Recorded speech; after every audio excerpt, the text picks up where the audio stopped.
एक बार एक छोटी सी बच्ची हाथ में मिट्टी की गुल्लक लेकर के भागती हुई एक दवाइयों की दुकान पर गई। वो काफी देर तक वहां पर खड़ी रही, लेकिन दुकानदार का ध्यान उसकी तरफ नहीं गया क्योंकि और भी बहुत सारे लोग खड़े हुए थे। उसने दुकानदार को कई बार बुलाया, लेकिन वहां पर भीड़ इतनी थी कि दुकानदार का ध्यान उसकी तरफ गया ही नहीं।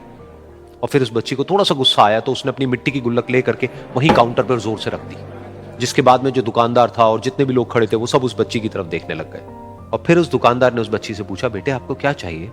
तो वो बड़े ही भोलेपन से बोली कि मुझे एक चमत्कार चाहिए।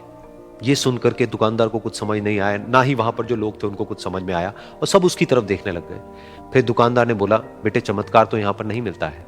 तो बच्ची को लगा कि वो उससे झूठ बोल रहा है, तो बच्ची ने कहा कि मेरी गुल्लक में बहुत पैसे हैं, आप बताओ आपको कितने पैसे चाहिए, लेकिन मैं आज यहां से चमत्कार लेकर के ही जाऊंगी। तो वहीं काउंटर पे एक और आदमी खड़ा था, उसने उस बच्ची से पूछा कि बेटे क्यों चाहिए तुमको चमत्कार? तब उस बच्ची ने अपनी कहानी बताई कि अभी कुछ दिन पहले मेरे भाई के सर में बहुत तेज दर्द हुआ, तो मेरे पापा मम्मी उसको हॉस्पिटल ले गए।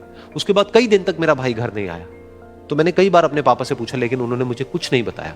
उन्होंने बार बार यही कहा कि वो आ जाएगा, वो कल आ जाएगा, वो कल आ जाएगा, लेकिन वो आ ही नहीं रहा था। तो मैंने देखा कि मम्मी रो रही है। अब पापा मम्मी को कह रहे थे कि उसकी दवाइयों के लिए और उसके इलाज के लिए जितने पैसे चाहिए उतने मेरे पास में नहीं है, अब उसको कोई चमत्कार ही बचा सकता है।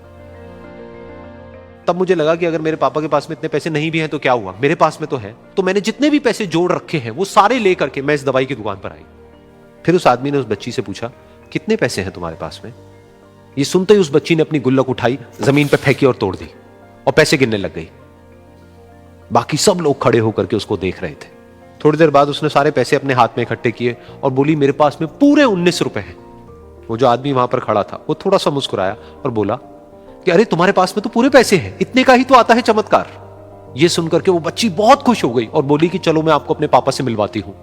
बाद में पता लगा कि वो आदमी कोई आम आदमी नहीं था, बल्कि एक बहुत बड़ा न्यूरोसर्जन था, और उसने सिर्फ 19 रुपए में उसके भाई की सर्जरी करी और कुछ ही दिन बाद वो ठीक होकर के घर वापस आ गया। फिर कुछ दिन बाद वो बच्ची, उसका भाई, उसके पापा, उसकी मम्मी चारों एक साथ बैठे हुए थे और बात कर रहे थे। तो उसकी मम्मी ने उसके पापा से पूछा कि अब तो बता दो ये चमत्कार आपने किया कैसे?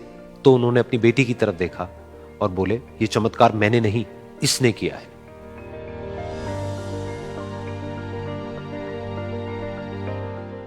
तो यहां पर एक बहुत बड़ी बात है जो हम उस छोटी सी बच्ची से सीख सकते हैं कि जिंदगी में कभी कभी ऐसा होता है कि हमको कोई रास्ता नजर नहीं आ रहा होता है और हम लोग हिम्मत हार जाते हैं। तब हमारे अंदर एक बच्चा होता है जो कोशिश करने से कभी भी पीछे नहीं हटता है। वो हार मानने को तैयार नहीं होता है क्योंकि उसको ना शब्द समझ नहीं आता है। वो बच्चा जिसके लिए कुछ भी नामुमकिन नहीं है, क्योंकि वो हर हाल में कोशिश करता ही रहता है।